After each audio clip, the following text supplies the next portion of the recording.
Tinangkaraw ng dalawang dayuhan na suhulan ng 200,000 piso ang mga pulis na umaresto sa kanila. Ang mga suspect na bisong gumagamit ng pekeng plaka sa kanilang sasakyan. Nasa frontline na balitang yan si Brian Castillo.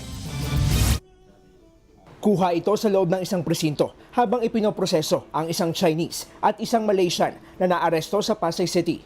Nahuli sila ng mga tauhan ng PNP Highway Patrol Group na gumagamit ng improvised na plaka nang dumaan sa bahagi ng Rojas Boulevard.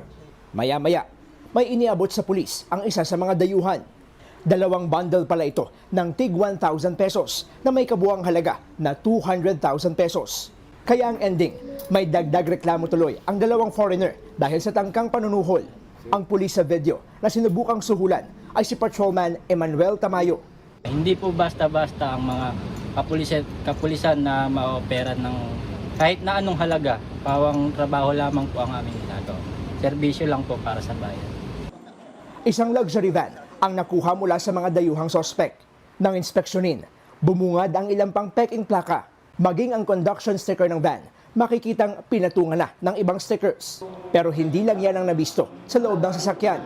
Nakitaan po natin sila ng mga bonnets, isa pong uri po ng airsoft po ng baril at mga bala ng 45 po na baril. Malaki yung possibility at hindi naman namin sinasantabi para doon kasi the mere na magpakita or magpa-display ka ng laruan man yan na baril, no, ay nakakatakot at nakakabahala sa publiko. Napag-alaman pa ng mga pulis na wala raw record ang dalawang dayuhan na legal silang pumasok at nanatili dito sa bansa. Habang ang Malaysian national, dati nang may record sa illegal na droga at pagkakaroon ng armas. Mga businessman sila rito sa bansa na naglalabas-pasok.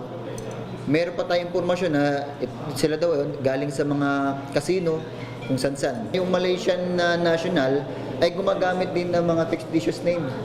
Nirarambol-rambol niya lang yung kanyang pangalan. Tumanggi naman ang mga naarestong sospek na magbigay ng pahayag. No comment. No comment. Patuloy na inaalam ng PNP ang mga naging aktibidad ng dalawang dayuhan dito sa bansa. Nagbabalita mula sa frontline. Brian Castillo, News 5.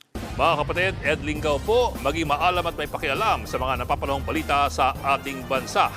Para sa mas malilimang pagtalakay at paghimay sa mga issue at headlines, mag-follow at mag-subscribe sa social media pages ng News 5.